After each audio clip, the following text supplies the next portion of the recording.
আসসালামু আলাইকুম। সবাই কেমন আছেন? সবাইকে পবিত্র মাহে রমজানের শুভেচ্ছা জানিয়ে আমি আমার আজকের ব্লগটা শুরু করলাম। সবাই কেমন আছেন আমার প্রাণপ্রিয় আপু এবং ভাইয়ারা? আলহামদুলিল্লাহ আমিও বেশ ভালো আছি আমার পরিবার নিয়ে। আর আজকের ভিডিওটা আমি শুরু করলাম দুপুর থেকে, যেহেতু দুপুরে রান্নার কাজে চলে আসব তাই ওইখান থেকে শুরু করলাম। যেহেতু রমজান মাস তাই এখন আর সময় পাওয়া যাচ্ছে না, কাজ করতে হয়, সংসারের ইবাদত বন্দিগি সব মিলিয়ে চালিয়ে যেতে হয়, তার জন্য সময় পাওয়া যায় না। আশা করব আমার প্রাণপ্রিয় কলিজা আপু ভাইয়ারা সবাই ভালো আছেন। সময়ের জন্য এখন আর নিয়মিত ভিডিও বানাতে পারি না, আশা করব সবাই আমাকে ভুলে যাবেন না, আমার পাশে থাকবেন। আর আজকে আমি রান্না করব সিমের বিচি দিয়ে গরুর মাংস। তাই তো দেখতে পাইছেন সিমের বিচিগুলো কিন্তু আমি পরিষ্কার করে নিয়েছি, আর মাংসটাও কেটে একদম পরিষ্কার করে নিয়েছিলাম। আর চুলার মধ্যে প্যান বসিয়ে আমি কিন্তু রান্নার কাজ শুরু করে দিয়েছি। আর তেল গরম হওয়ার পরে পেঁয়াজ কুচি দিয়ে দিলাম, আর পেঁয়াজ কুচিগুলো ভাজা হওয়ার পরে আমি গরু মশলা অ্যাড করে দিয়েছি।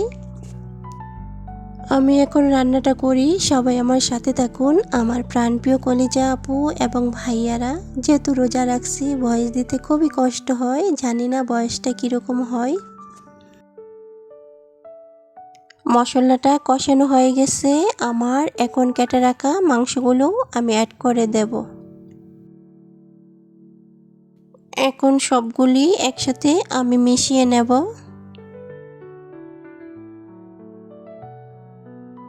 এই পর্যায়ে একটা ঢাকনা দিয়ে আমি ঢেকে দেব।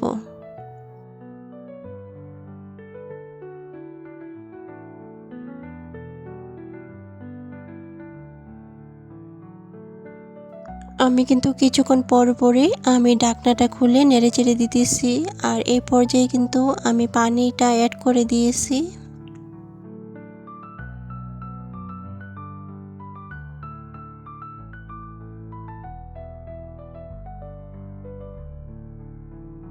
আর মাংসটা অর্ধেক সিদ্ধ হওয়ার পরে আমি কিন্তু সিমের বিচিগুলো এখন দিয়ে দিলাম।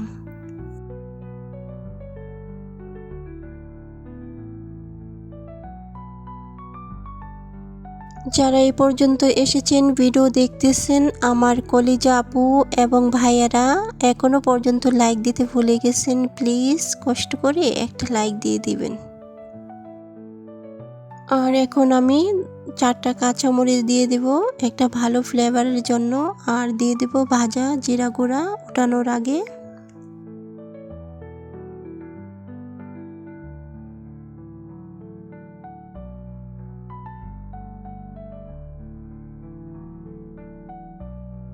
আর রান্নাটা কিন্তু আমার হয়ে গেছে।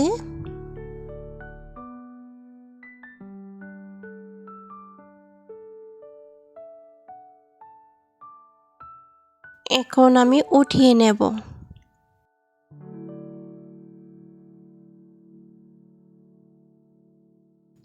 আর মাংসের কালারটা দেখে বোঝা যাচ্ছে অনেকটাই লোভনীয় হয়েছে, অনেকটাই ভালো লাগছে।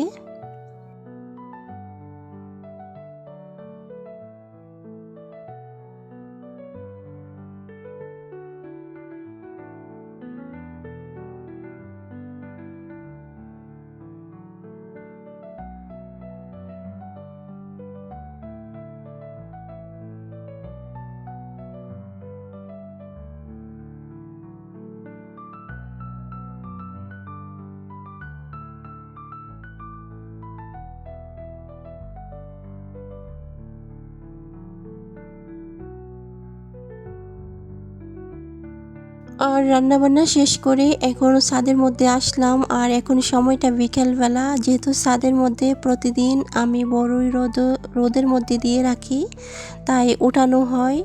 আর মাঝে মধ্যে এখানে বড়িগুলো আমি রেখে যাই, যেহেতু প্রতিদিন দিতে হয় তাই ছাদের মধ্যে এখানে আমি ঢেকে রাখি কাপড় দিয়ে।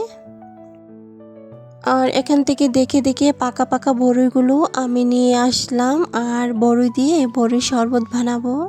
আর আজকে কিন্তু এই বড়ির শরবত আমি ফার্স্ট টাইম বানাইতেছি, কেমন লাগে জানি না, আশা করব ভালোই লাগবে। আর পাকা বড়ই দিয়ে শরবত বানালে অনেকটাই ভালো লাগে, যেহেতু একটু মিষ্টি মিষ্টি ভাব থাকে বড়ইগুলো। আর এখন বড়ির মধ্য থেকে বিচিগুলো কিন্তু আলাদা করে নিয়েছি। আর আর শরবত বানানোর জন্য আমি কিন্তু একটা ব্লেন্ডার জার নিয়েছি। আর এখানে দিয়ে দিলাম বড়ই, তারপরে দিয়ে দিলাম জিরা গুঁড়া আর ধনিয়া গুঁড়া আর বিট লবণ আর সাধারণ লবণ আর কাঁচামরিচ, আর দিয়ে দেব পরিমাণ মতো চিনি। আর চিনিটা আপনাদের বড়ির উপর নির্ভর করবে, অনেক বড়ি টক থাকে বা অনেকগুলি মিষ্টি থাকে, এই জন্য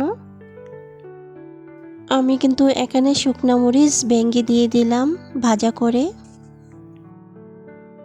আর শরবত কিন্তু আমার হয়ে গেছে, এখন আমি ছেঁকে নেব একটা ছাঁকনি দিয়ে।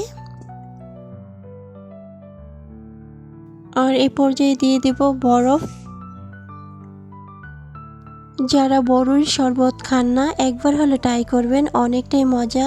আর রোজা রেখে সারাদিন ক্লান্তি শেষে এরকম যদি টক ঝাল মিষ্টি একটা বড়ির শরবত খাওয়া যায়, অনেকটাই ভালো লাগবে।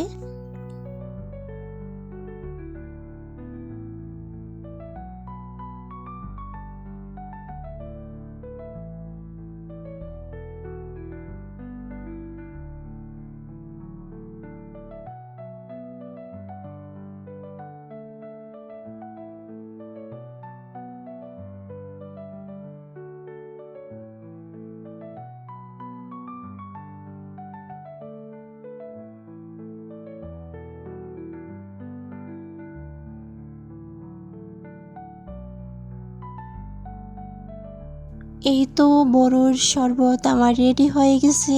আর কালারটা দেখে বুঝতে পারছেন কতটুকু ইয়াম্মি হবে। অনেকটাই ভালো লাগছিল ইফতারের শেষে।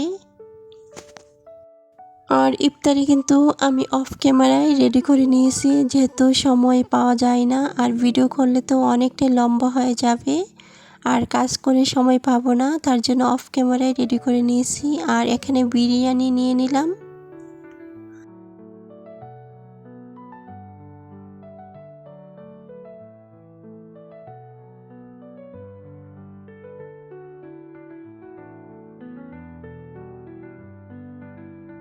আর ডালের বড়া আর ছোলা ভাজা।